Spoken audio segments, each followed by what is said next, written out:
जी sir, नमस्कार। आ रही है आवाज? नमस्कार नमस्कार नमस्कार। मैं सभी हमारे केंद्रीय कार्यालय जितने भी है वहाँ से जितने भी हमारे कर्मचारी अधिकारी जुड़े हैं सभी का मेरी तरफ से हार्दिक स्वागत है। जैसा कि आपको मालूम है अभी आयुर्वेद दिवस की काउंटडाउन चल रही है और आयुर्वेद दिवस 10 नवंबर को हम मनाने जा रहे हैं। उसी के उपलक्ष्य में ज़्यादा से ज़्यादा हम आयुर्वेद को लोगों में जागरूकता बढ़ाए आयुर्वेद के प्रति, और कम से कम हमारे केंद्रीय कार्यालय जहाँ पर हमने पिछले कोविड के दौरान आप लोगों को अच्छी सेवाएं दी थी, जिसमें इम्यूनिटी बूस्टर ड्रग्स हमने सब जगह सप्लाई किए थे और आप लोगों को वितरित किए थे। तो इसी आशा के साथ कि आप ज़्यादा से ज़्यादा आयुर्वेद के जो हमारे व्याख्यान होने वाले हैं और हमारे बीच में जो व्याख्यान देंगे माननीय हमारे पूर्व प्रोफेसर विभागाध्यक्ष स्वास्थ्य विभाग राष्ट्रीय आयुर्वेद संस्थान जयपुर प्रोफेसर कमलेश शर्मा जी रहेंगे। तो मैं उम्मीद करता हूं कि आप लोगों के लिए उनका व्याख्यान बहुत ही व्यावहारिक रहेगा और ज़्यादा से ज़्यादा आपके लिए स्वास्थ्य के लिए लाभदायक सिद्ध होगा। तो मैं एक बार ज़्यादा समय नहीं लेते हुए, क्योंकि थोड़ा वैसे भी लेट हो गए, आप लोग इंतज़ार करे हैं, तो मैं सभी का स्वागत करते हुए और माननीय हमारे अतिथि जी का व्याख्यान कैलाश कमलेश जी का स्वागत करता हूं और आप सभी लोगों को इस कार्यक्रम में जुड़ने के लिए धन्यवाद करते हुए उनको आमंत्रित करता हूं सर को कि वो अपना व्याख्यान शुरू करें। यज्जाग्रतो दूरमुदयित दैवं तदु सुप्तस्य तथैवेति दूरंगमं ज्योतिषाम ज्योतिरेकम तन्मे मनः शिव संकल्पमस्तु। सीआरआई के डायरेक्टर प्रोफेसर बीआर मीणा जी आज इस आभासी पटल पर हो रही इस वेबिनार में जुड़े हुए भारत सरकार के सभी कार्यालयों के अधिकारी एवं कर्मचारी महानुभाव भूमिका में, जैसे डॉक्टर बनीराम जी ने बताया कि ये आयुर्वेद दिवस का काउंटडाउन चल रहा है और पिछले 3-4 वर्षों में जिस प्रकार की भूमिका देश ने समाज ने आयुर्वेदिक संस्थानों को दी है, उन सब भूमिकाओं का बखूबी निर्वाह करते हुए जयपुर सीआरआई केंद्र ने भी एक उल्लेखनीय सेवाएं कोरोना काल में और कोरोना के बाद में भी आम जन को उपलब्ध कराई हैं। खासतौर से भारत सरकार के जितने कार्यालय जयपुर में स्थित हैं, उन सब के माननीय अधिकारियों और कर्मचारियों को यथा योग्य यथावश्यक सुविधाएं सेवाएं आयुर्वेदिक दृष्टि से, वे चाहे परामर्श की दृष्टि से हों या फिर तात्कालिक परिस्थिति के अनुरूप आवश्यक औषधियां हों, रोग पैदा ही न हो इसके लिए इम्यूनिटी व्याधि क्षमता बढ़ाने वाले औषधियों के किट हों, ऐसा सब सीआरआई जयपुर केंद्र की ओर से किया जाता रहा है। उसी श्रृंखला में अपने एक सोशल ऑब्लिगेशन, एक सामाजिक दायित्व, इसका निर्वाह करते हुए स्थानीय निदेशक महोदय ने ये आभासी पटल पर आप लोगों के साथ संवाद करने का जो अवसर उपलब्ध कराया है, इसके लिए मैं इनका आभार मानता हूं। और कोई मुझे फीडबैक देंगे कि मेरी आवाज ठीक से आ रही है कि नहीं? सर नमस्कार। बढ़िया आ रही है। अच्छी बात है, बहुत अच्छी आवाज आ रही है। अच्छी बात है, तो हम शुरू करते हैं। हाँ, अच्छी बात है, नमस्कार। ये जो आने वाला अंतर्राष्ट्रीय आयुर्वेद दिवस है, इस आयुर्वेद दिवस पर यूं तो देखे जो थीम है इस बार की, हर दिन हर व्यक्ति के लिए स्वास्थ्य, इस बार आयुर्वेद दिवस की अंतर्राष्ट्रीय थीम, हर बार की कोई न कोई एक थीम आयुष मंत्रालय की ओर से इस दिवस के ऊपर रखी जाती है। इस बार जो रखी गई वो है कि हर दिन हर व्यक्ति के लिए स्वास्थ्य। तो आयुर्वेद का ये मानना है कि स्वास्थ्य ये कोई कैजुअल चीज नहीं है, ये कोई एक दिनी पर्व का विषय भी नहीं है। एक दिन मनाने का उद्देश्य इतना है कि हम बीते साल में हमारे स्वास्थ्य की समीक्षा करें, आने वाले एक साल के लिए अपने स्वास्थ्य के लिए कुछ लक्ष्य तय करें। जिस प्रकार के शारीरिक, मानसिक, आध्यात्मिक स्थिति हमारी है, उन सब का आकलन करते हुए आने वाले वर्ष के लिए हम अपने स्वास्थ्य को और अधिक समुन्नत बनाएं। हम आने वाले कुछ अनेक वर्षों तक, दशकों तक स्वास्थ्य का आधार बनाए रखें। इसके लिए आने वाले वर्ष में हमें क्या किया जाना चाहिए, ऐसा संकल्प करने का ये अवसर हमको उपलब्ध कराता है। हम सबको ध्यान ये है कि 5 दिवसीय यह जो दीपोत्सव का कार्यक्रम होता है, ये धन्वंतरी त्रयोदशी से ही प्रारंभ होता है योगायोग से पैसे का प्रभाव समाज पर अधिकांश आ जाने के कारण और धन्वंतरी ये बड़ा नाम होने के कारण इसका संक्षिप्तीकरण होते होते ये केवल धनतेरस इतना मात्र रह गया और लोगों ने धन से केवल भौतिक साधन सुख सुविधाओं तक इसे सीमित कर लिया। यद्यपि स्वास्थ्य भी एक बड़ा धन है और एक ऐसा धन है कि इस धन के रहते हुए ही बाकी जो धन है उनकी महत्ता सिद्ध होती है, स्थापित होती है। और ऐसा प्रकृति ने हमको पिछले 2-3 वर्ष पहले सबको एहसास करा दिया। जिन लोगों के पास भौतिक साधन सुविधाएं, बैंक बैलेंस, पर्याप्त संपत्ति वे सब रही, वे सब धरी की धरी रह गई और स्वास्थ्य के सामने एक जो वैश्विक चुनौती उपस्थित हुई उसके कारण सबको ध्यान में आने लगा कि अब स्वास्थ्य बनाए रखने बिना, और ये कोई एक दिनी चीज नहीं है, ये कोई एक दिन के कैप्सूल ले जाने से नहीं होगा, कुछ दिन हम गिलोय सेवन कर लें, अश्वगंधा सेवन कर लें, उससे भी नहीं होगा। नित्य नियम से प्रतिदिन हमें अपनी जीवनचर्या को इस प्रकार से व्यवस्थित करना पड़ेगा, रखना पड़ेगा कि हम बीमार ही न हों। बीमार होकर उपचार लेने के बजाय हम बीमार न पड़ें, स्वस्थ बने रहें, ऐसी व्यवस्था करना ज्यादा सुनिश्चित करना चाहिए।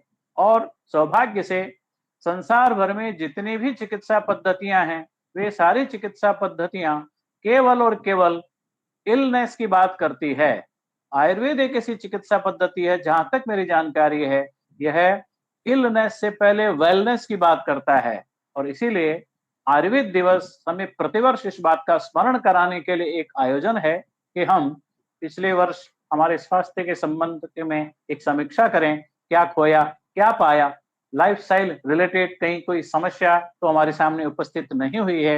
मैं समझता हूं अभी जो अधिकारी कर्मचारी वर्ग हमारे सामने जुड़ा हुआ भी है वह निश्चित रूप से 30 साल से अधिक उम्र वाले तो हैं ही हैं, 60 साल तक की तो सीमा है ही है। तो ये जो आयु वर्ग है, इस आयु वर्ग के लोगों के लिए और ज्यादा इसलिए महत्वपूर्ण हो जाता है कि आयुर्वेद हमेशा कहता है कि हमारे यहाँ रोग का प्रतिषेध करने के लिए जिन व्यवस्थाओं को बताया जाता है उनका नाम है रसायन।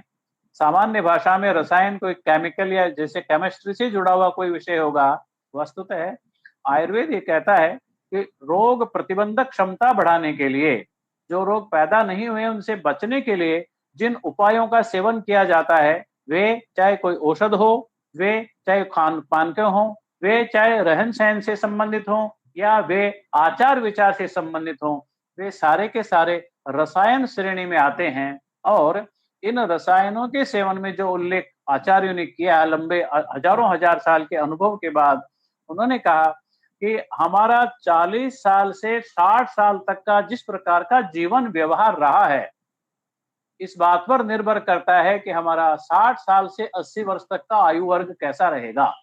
यानी 60 साल से लेकर 80 वर्ष तक हमको किस प्रकार का जीवन जीना है, कैसे हम स्वस्थ रह पाएंगे, किन बीमारियां, कैसी बीमारियां उस समय हमारे में हो सकती है, ये निर्भर करता है कि 40 साल से 60 वर्ष तक हमने किस प्रकार का जीवन जिया है।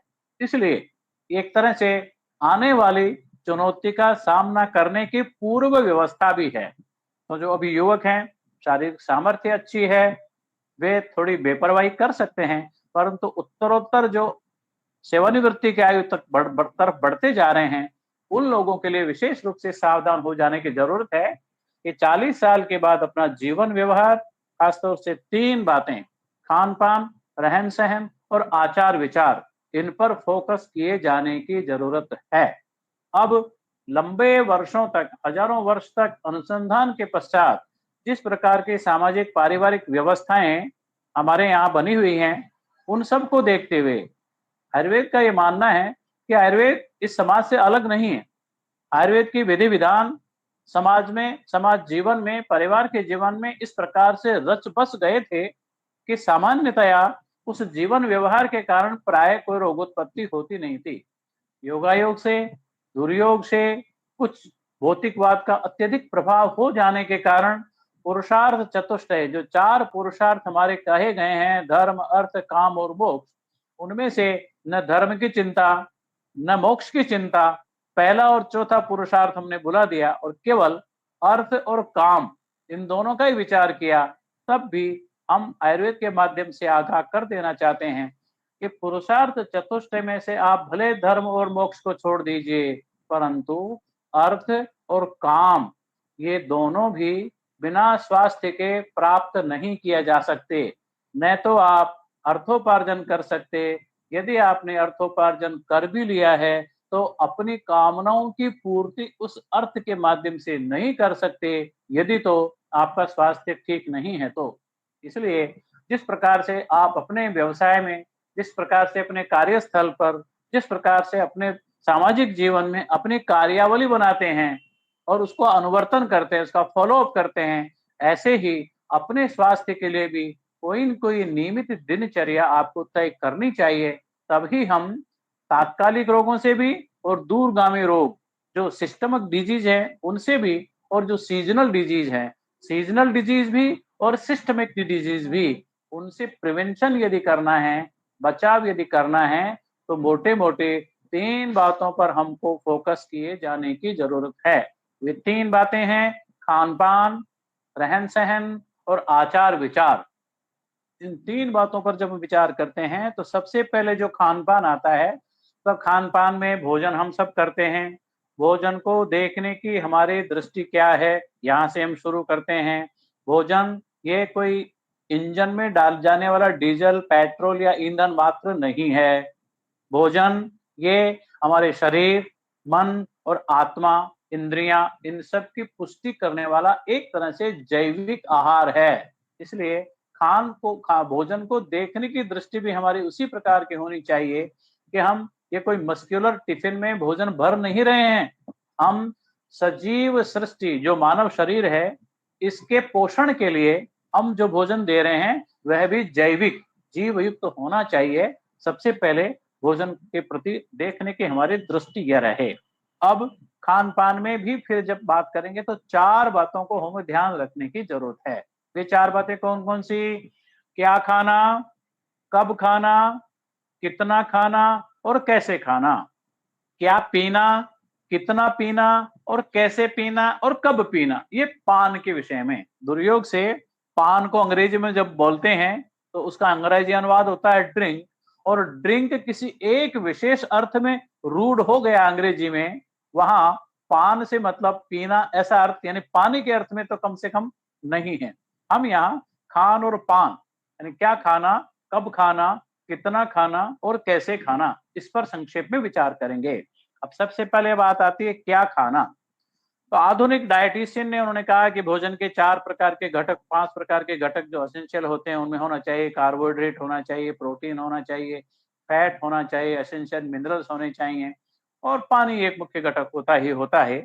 तो क्या खाना, इसके अंतर्गत हमारा आयुर्वेद क्या कहता है? हमने कहा है कि पारंपरिक रूप से जो व्यक्ति जिस देश विशेष यानी क्षेत्र विशेष, देश मीन्स कोई नेशन नहीं, कोई भौगोलिक इकाई नहीं, देश से मतलब है रीजन, कि हम जिस रीजन में पैदा हुए हैं उस रीजन में पैदा होने वाली खाद्यान्न, उस रीजन में पैदा होने वाले फल, उस रीजन में पैदा होने वाले शाक हमारे लिए सर्वाधिक उपयुक्त होते हैं। और इसीलिए सीजनल फूड, इसका उपयोग हमको करना चाहिए, जो दुर्योग से हमारी थाली से प्रायः गायब हो चला है। आप कल्पना करिए, जो व्यक्ति आज 40 साल या इससे अधिक उम्र के हैं उनको पता है कि आज से 40 साल पहले, 50 साल पहले हमारी थाली की डिजाइनिंग जिस प्रकार की होती थी, आजकल उस प्रकार की डिजाइनिंग में बड़ा अंतर आ गया है। और केवल गेहूं और चावल पर इतनी निर्भरता, जिन क्षेत्रों में चावल भोजी लोग हैं वहां चावल ही एकमात्र उत्पादन है, उनके लिए एक्सक्यूज है। लेकिन जिन क्षेत्रों में बाजरा, ज्वार, मक्का, जौ, रागी, ऐसे जो मोटे धान्य पैदा होते हैं, कितने लोग हैं जो इनका सीजन के हिसाब से उपयोग कर पाते हैं। तो क्या खाना के अंतर्गत जो सीजनल चीजें हैं उनका सेवन करें, जो रीजनल चीजें हैं उनका सेवन करें। अब कोई ये कहे कि भिंडी तो 12 महीने आती हैं, पर क्या उसका वास्तविक ऋतु वही है? तरबूज 12 महीनों में मिलता है। आप किसी भी बड़े होटल में जाकर कहिए, उनका फ्रेश जूस मिलेगा तो बताएंगे हाँ वाटरमेलन का मिलेगा। पर वाटरमेलन जो अप्रैल, मई, जून में खाया जाना चाहिए, उसको यदि हम नवंबर, दिसंबर, जनवरी में खाएंगे, उसका जूस पिएंगे तो उससे नुकसान होने ही वाला है। इसलिए खाने के समय क्या खाना, इसका जब विचार करना तो फिर उसमें बयां है कि रीजनल फूड और सीजनल फूड इनको प्राथमिकता देने की जरूरत है, पहली चीज। दूसरा, आयुर्वेद ये कहता है कि भोजन हमेशा ताजा किया जाए। ताजा भोजन, फ्रेश भोजन की क्या परिभाषा? अपने यहाँ कहा गया है, हमारा आयुर्वेद कहता है कि एक याम यानी एक प्रहर यानी लगभग 3 घंटे भोजन बन चुका है तो वह बासी की श्रेणी में आता है। उसका जो जैविक तत्व है उतना उपयोगी नहीं रह पाता है। यद्यपि आजकल टिफिन व्यवस्था के कारण 3 घंटे में उसका उपभोग किया जाना मुश्किल होता है, फिर भी फ्रेश खाना यानी ताजा खाना, समय पर भोजन करना। तो एक क्या खाना के अंतर्गत जो घटक मैंने बताया कि एक सीजनल फूड को हम काम लें, रीजनल फूड, शाक, फल, इनको काम में अपनी थाली में लें, और पारंपरिक रूप से जिस प्रकार की रेसिपीज बनाई जाती रही हैं उनका सेवन, जो परंपरा से हमको प्राप्त होता आया है, उनका सेवन करें। हमारे बूढ़ी महिलाएं, बुजुर्ग महिलाएं, घरवाली ये जानते हैं कि कौन सी सब्जी में किस द्रव्य का छौंक लगाया जाना चाहिए, कहाँ अजवाइन से छौंका जाए, कहाँ दाना मेथी से छौंका जाए, कहाँ हींग से, कहाँ जीरे से और कहाँ राई से। इन सब बातों का परंपरा से व्यवहार था।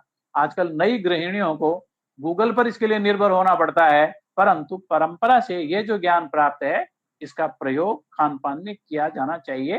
तो खान के अंतर्गत क्या खाना में सीजनल फ्रूट, सीजनल धान्य, सीजनल सब्जियां, रीजनल फूड, रीजनल धान्य, रीजनल फल, रीजनल सब्जियां, इनको प्राधान्य देने की जरूरत है। कब खाना? हमारा आयुर्वेद तो कहता है, ये ब्रेकफास्ट कल्चर मुझे नहीं लगता है कि 40 साल पहले हमारे यहाँ रहा होगा। तो 2 समय मुख्य भोजन बताया जाता है।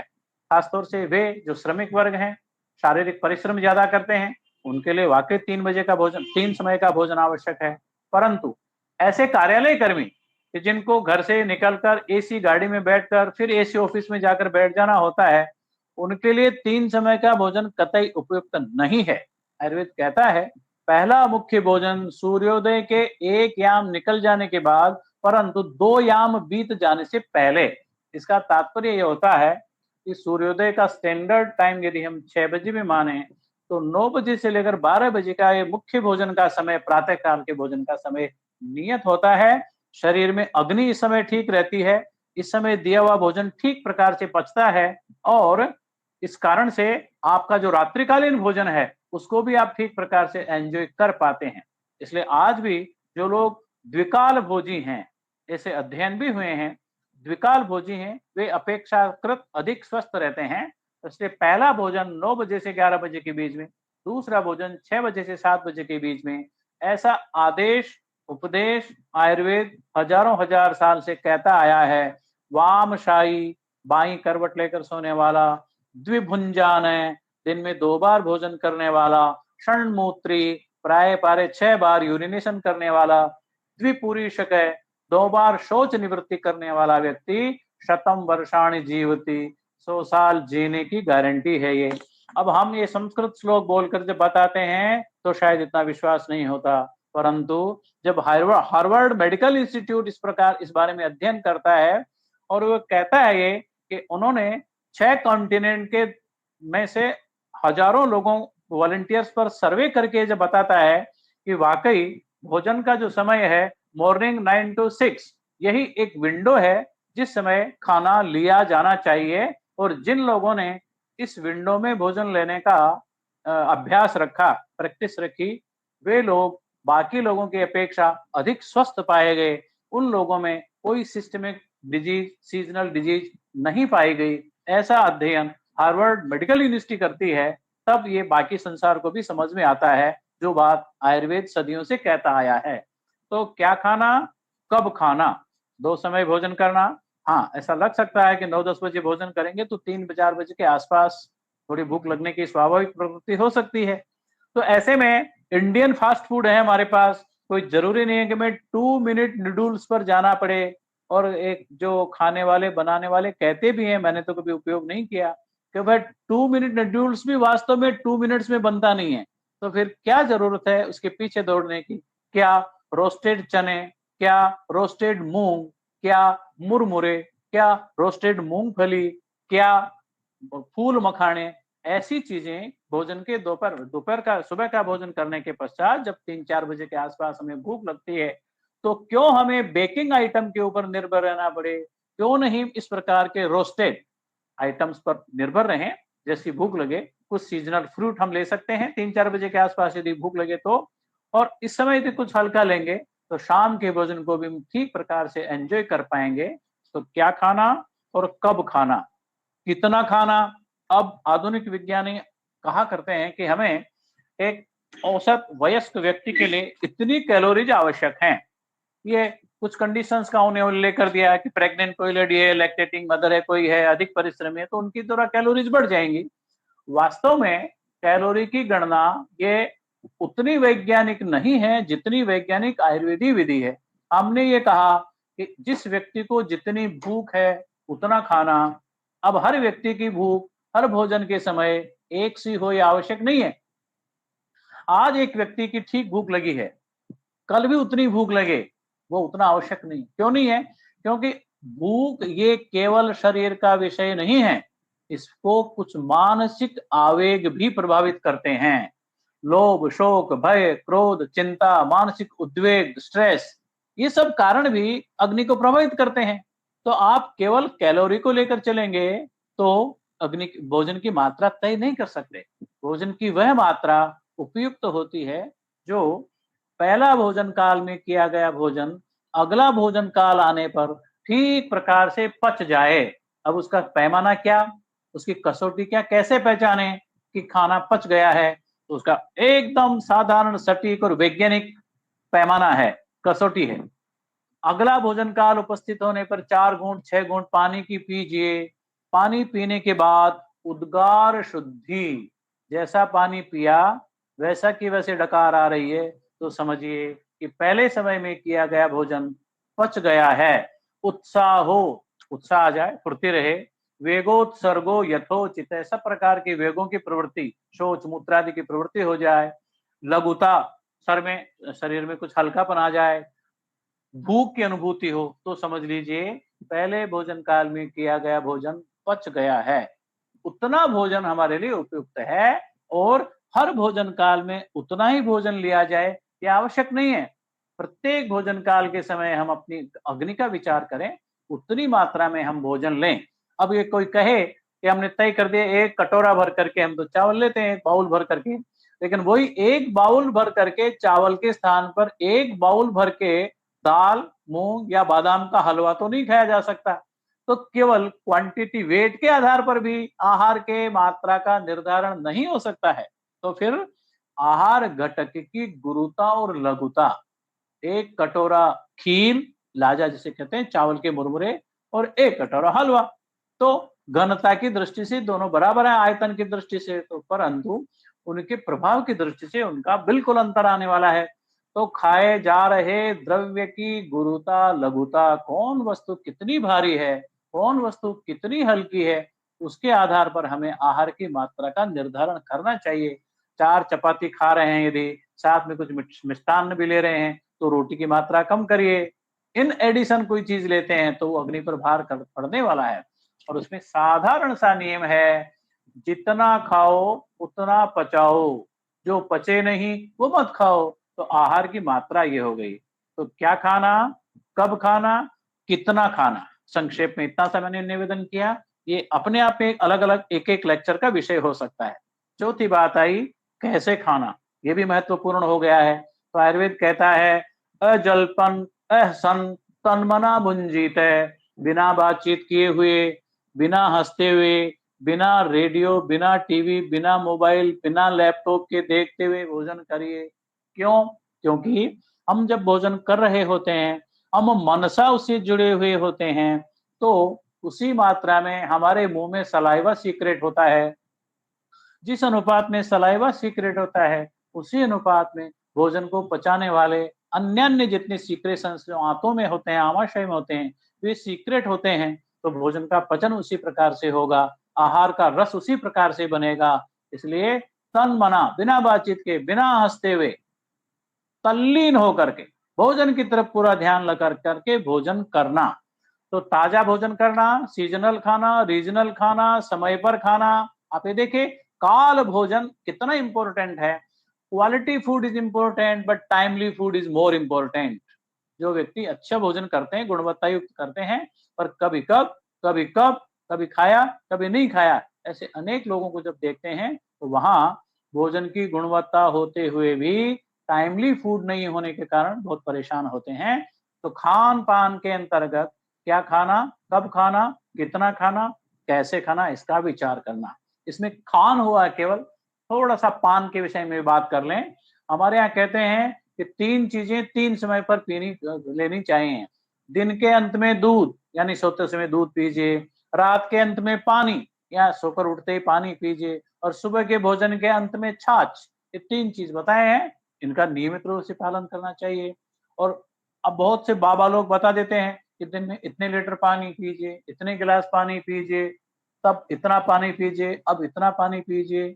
भगवान ने हमारे यहाँ गले में एक सेंसर लगाया हुआ है, जितनी प्यास उतना पानी, जब प्यास तब पानी, इतने गिलास या उतने गिलास, इतने लीटर या उतने लीटर, ये व्यक्ति सापेक्ष है। पित्त प्रकृति का कोई व्यक्ति होगा, उसके शरीर में पानी की डिमांड ज्यादा होगी। शारीरिक श्रम कर रहा है कोई, पानी की डिमांड ज्यादा होगी। ग्रीष्म ऋतु है, पानी की डिमांड ज्यादा होगी। शीत ऋतु है, पानी की डिमांड कम होगी। ग्रीष्म ऋतु में भी कोई व्यक्ति सड़क पर शारीरिक श्रम कर रहा है, उसको पानी की और डिमांड होगी। वही व्यक्ति यदि अगले दिन एसी में बैठा हुआ है, पानी की डिमांड कम होगी। इसलिए कोई एक यूनिवर्सल फार्मूला पानी की मात्रा को लेकर नहीं हो सकता है। इस हमारे सेंसर को समझना और उसके अनुरूप पानी पीना। फिर भी एक साधारण नियम है, थोड़ी थोड़ी देर में थोड़ा थोड़ा पानी, मुहुर मुहुर वारी पिबेत अभूर। एक साथ में ज्यादा पानी नहीं पीना, पीने से अग्नि मंद होती है, भोजन का पाचन ठीक प्रकार से नहीं होता है, पाचक रसों का डाइल्यूशन हो जाने के कारण गैस ज्यादा मात्रा में बनाते हैं, कॉन्स्टिपेशन होगा। इसलिए सामान्य नियम पान के विषय में, थोड़ी थोड़ी देर में थोड़ा थोड़ा पानी। तो इस तरह से खान और पान, इस विषय को हम समराइज करते हैं। अगला विषय आता है रहन सहन। तो रहन सहन के लिए हम सूर्यवंशी हैं, सूर्यवंशी यानी सूर्य को फॉलो करने वाले लोग हैं। अपने जीवन को सूर्य के साथ चलाएंगे तो हम बहुत सी चीजों से बच पाएंगे। संसार में क्या कहें, बल्कि इस पूरे पूरे यूनिवर्स में सर्वाधिक शक्ति का स्रोत सूर्य है। और आयुर्वेद और अपने यहाँ धर्मशास्त्र, नीति शास्त्र का भी ये मानना है कि आरोग्य का देवता, स्वास्थ्य का देवता सूर्य ही है। इसलिए जो व्यक्ति सूर्य के साथ चलते हैं, तुलनात्मक दृष्टि से वे स्वस्थ रहते हैं। और वे कहने को तो कह देते हैं कि हम जरा जल्दी सोइए, जल्दी उठिए, कहावतें भी बहुत सारी बनी हुई है। फिर भी चिकित्सा में मैंने अनुभव किया कि खासतौर से यूथ भी और प्रौढ़ लोगों तक भी आजकल व्यवस्था बात बन गई, आदत बन गई कि रात को 12-1 बजे तक, 11 बजे बाद तो सोशल मीडिया ही शुरू होता है। तो उससे फ्री होते होते तो 2 बजते हैं, किसी को 3 बजते हैं। अब जो व्यक्ति 1, 2, 3 बजे सो रहा है, उसको आप सूर्योदय से पहले उठने की बात कहेंगे तो ये उसके साथ अन्याय ही होगा। इसलिए आयुर्वेद को आधार बनाते हुए मैंने कहा, भले आदमियों, तुम जब तुम्हारी मर्जी हो तब उठो, परंतु सोना 11 बजे शुरू कर दो, इतना न्याय अपने साथ कर लो। उनको जब ये भी बताया, खास तौर से यूथ को, तो मुझे आप ये बताइए, रात को 11 बजे से लेकर 1 बजे तक का जो टाइम आपने स्पेंड किया, ये कितना उपयोगी है, कितना प्रोडक्टिव है आपके लिए? यदि नहीं है तो इस आदत को छोड़िए। जिन लोगों ने इस सलाह को मानी भी, 11 बजे सोना शुरू कर दिया, उनके लिए 6 बजे या इससे पहले उठना न्याय संगत हो जाता है। तो सुबह उठने के पश्चात हर दिन हर व्यक्ति के लिए स्वास्थ्य इस थीम को पालन करना है। तो वहां करा है नित्यम। जहां भी कहीं ये आचार विचार की, रहन सहन की बात है, ये हर बार आचार्य एक शब्द का प्रयोग करते हैं, नित्यम, एवरीडे। एक दिन करने से हेल्थ नहीं बनेगी, 4 दिन जिम जाने से हेल्थ नहीं बनेगी। प्रतिदिन समय से उठना, प्रतिदिन समय से सोना, प्रतिदिन अपनी दैनिक क्रियाओं से निवृत्त होना, प्रतिदिन व्यायाम करना, प्रतिदिन अभ्यंग यानी मालिश करना, प्रतिदिन नॉस्ट्रल्स में, नेजल्स में ऑयल एप्लीकेशन करना, ये आवश्यकता है हमारी। इसके लिए कहने की जरूरत नहीं है।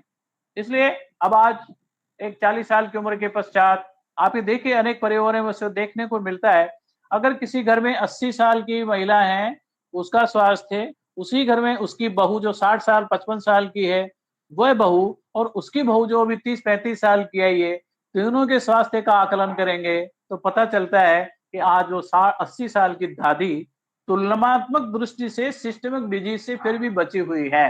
कारण कि खान पान रहन सहन। जबकि और एक साथ में बात है, उस 80 साल की दादी माँ ने अपने जीवन में 7 से 10 प्रसव किए हुए होते हैं।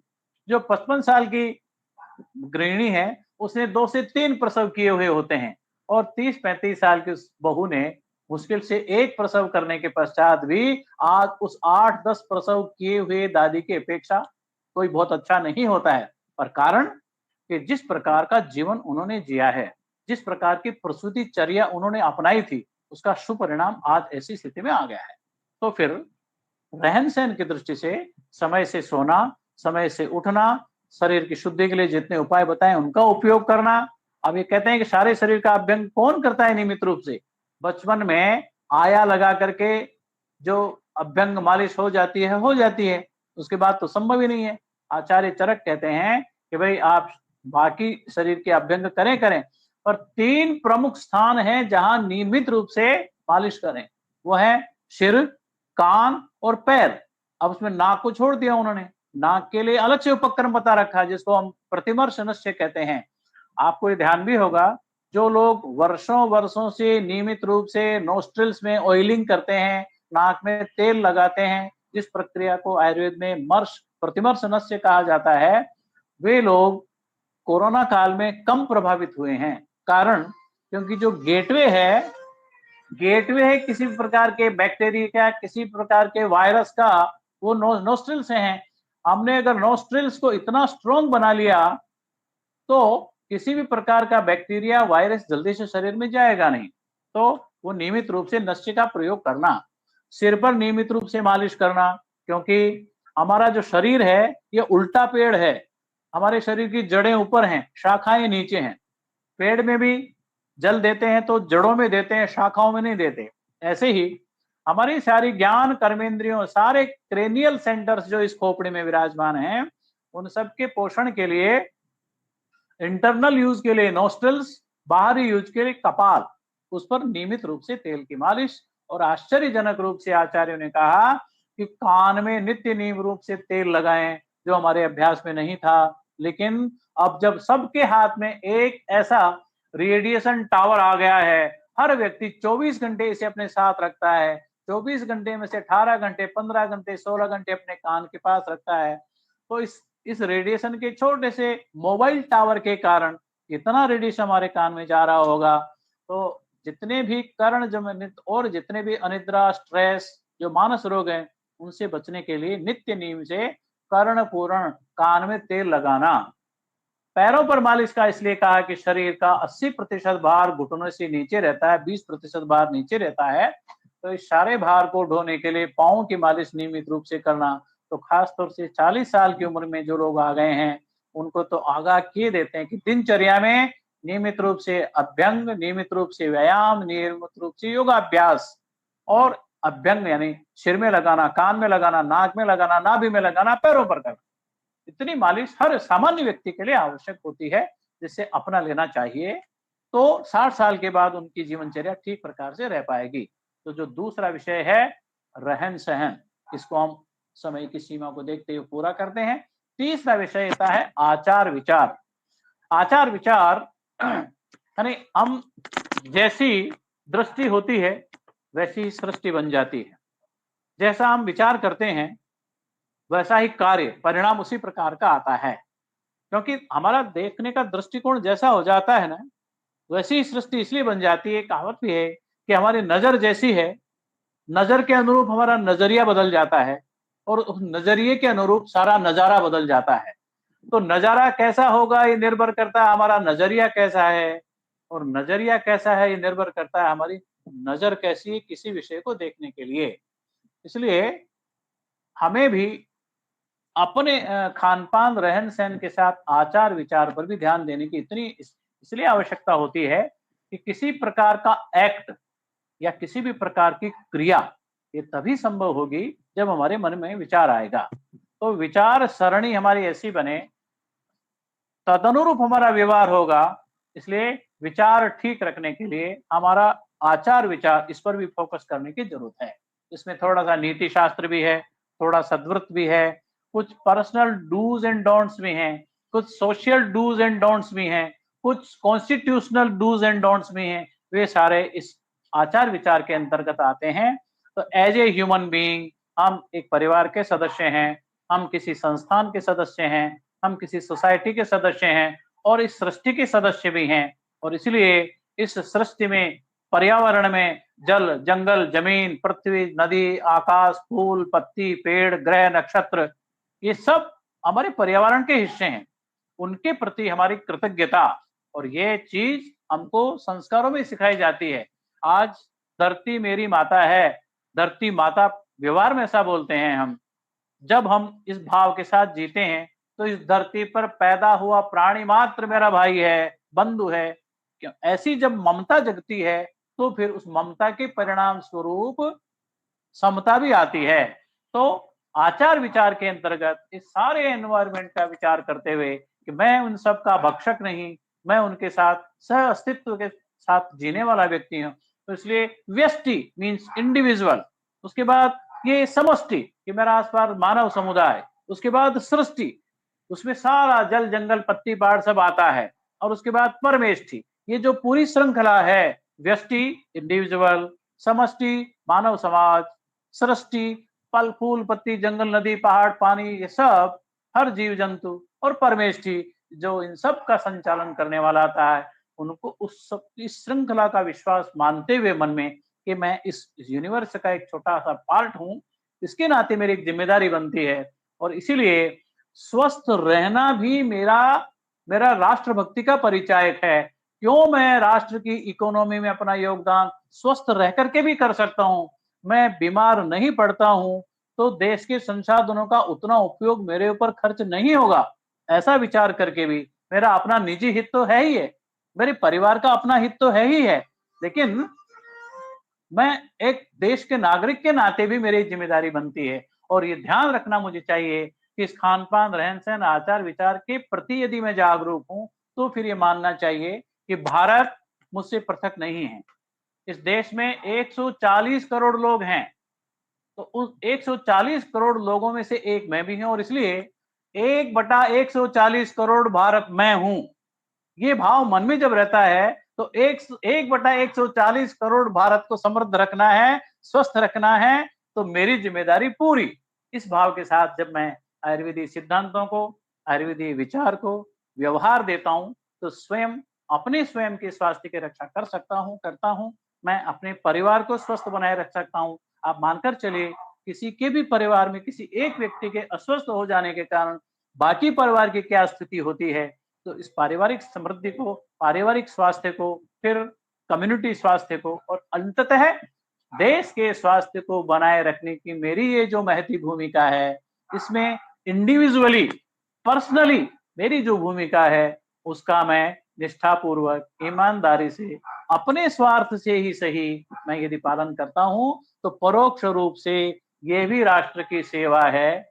आयुर्वेद दिवस के ऊपर मुझे लगता है इस समय इतना निवेदन करना पर्याप्त है। यूं तो एक एक विषय अपने आप में अलग अलग व्याख्यान का विषय हो सकता है, परंतु जो शायद मुझे सूचना दी गई थी कि 4 बजे तक इसका समापन होना है, ऐसी स्थिति में मुझे इतना निवेदन करना इस अवसर पर पर्याप्त लगता है। सभी सुधी श्रोताओं को 5 दिवसीय दीपोत्सव की हार्दिक शुभकामनाएं देते हुए मैं अपनी बात को पूरी करता हूं। एक प्रश्न आया है, कान में तेल लगाने की विधि और मालिश करने की विधि शायद पूछी किन्होंने, तो मैं स्पष्ट कर दूं, बहुत जटिल तरीका नहीं है। आप तो कान में, नाक में ड्रॉप डालने के बजाय अगर नियमित रूप से लेते हैं, हथेली में 6-8 बूंद लीजिए, अंगुली के एक पोर को उसमें डिप करके पूरा गिला कर लीजिए, नोस्ट्रिल्स में जहां तक अंगुली जाती है वहां चुपड़िए अच्छे से, दूसरे नोस्ट्रिल्स को बंद करके प्रेशर के साथ इनहेल करिए, ठीक इसी तरह से दूसरे नोस्ट्रिल में चपड़ करके पहले वाले नोस्ट्रिल्स को बंद करके इनहेल करिए प्रेशर के साथ।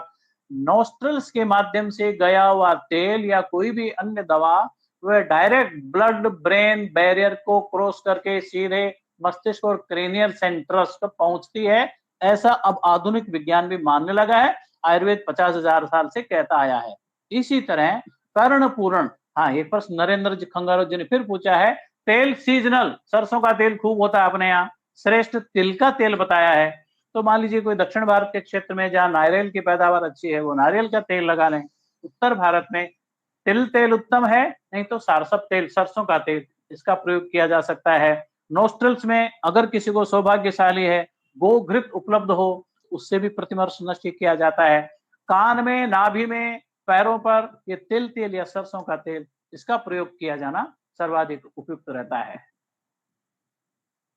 और कोई सुझाव प्रश्न हो तो मैं उपस्थित हूं, उसके लिए भी कुछ समय रखा जाना मुझे ठीक लगता है। मैंने अपनी ओर से जितना सा निवेदन करना है वो बात पूरी की है। पैरों में तलवे मालिश करने हैं, पैरों में पैर तलवे तक ही है, पूरे पैर तलवों से अलग नहीं है, तलवे भी पांव का ही हिस्सा है, उनमें भी करनी है मालिश। और दृष्टि प्रसादन हमारे यहाँ कहा है, नेत्रों की ज्योति बढ़ाने के लिए और बनाए रखने के लिए पादाभ्यंग बहुत जरूरी है, स्थैर्य लाता है, दृष्टि प्रसादक है, पांव को ताकत मजबूती देता है, इसलिए पांव के तलवों में भी अभ्यंग मालिश करनी है।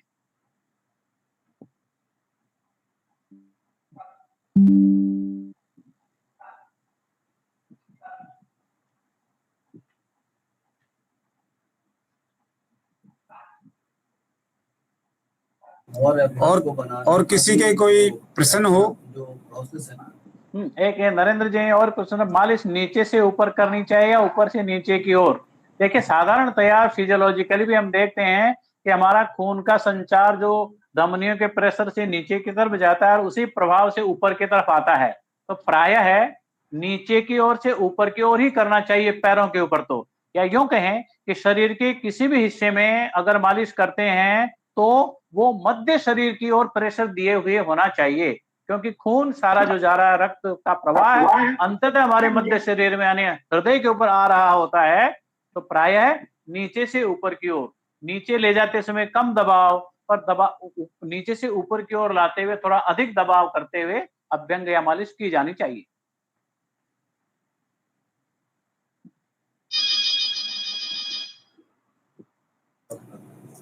तो जो बोरा था, बोरे में लपेट के, और किसी की कोई जिज्ञासा हो?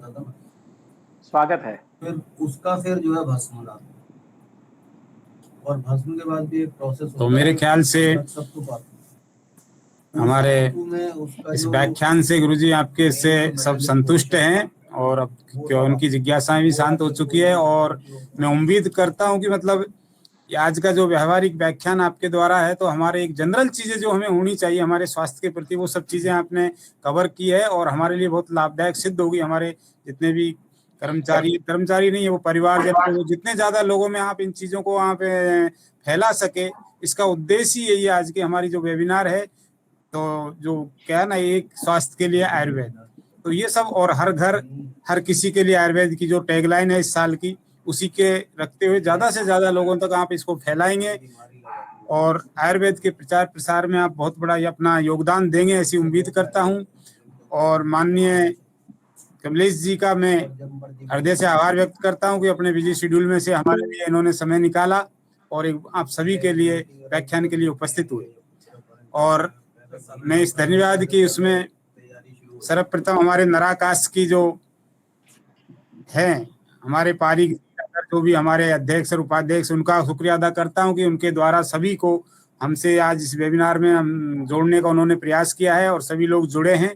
तो मेरा उनको दिल से धन्यवाद कि आयुर्वेद के प्रचार प्रसार के लिए आपने बिना किसी समय लगाए तत्काल प्रभाव से आपने सभी लोगों को हमारा सर्कुलेट करा दिया सबको, और आज सभी लोग हमसे जुड़े हैं। और जितने भी कार्यालय के, हमारे केंद्रीय कार्यालयों के जितने भी कार्यालय अध्यक्ष है, जितने भी कर्मचारी है, मैं सभी का दिल से शुक्रिया अदा करता हूं कि आज की इस वेबिनार में आप जुड़े हैं। और आने वाले समय में जितने भी हमारे कार्यक्रम बार बार आपके लिए किए जाते रहेंगे, हम करते रहें और आगे भी हमें आपका इस तरीके का सहयोग मिलता रहेगा। आप सभी का मेरा दिल से धन्यवाद।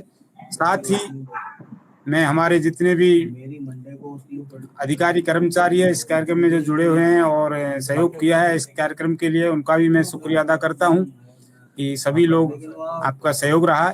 साथ ही मैं हमारे जितने भी केंद्रीय कार्यालय के कर्मचारी अधिकारी वो ज्यादा से ज्यादा इस बात को फैलाए कि हमारा बनी पार्क में ये संस्थान स्थित है। मैं बार बार आपको कहता रहा हूँ, जो भी सेवाएं हमारे यहाँ पंचकर्म की सेवाएं हैं आईपीडी स्तर पे दी जाती है।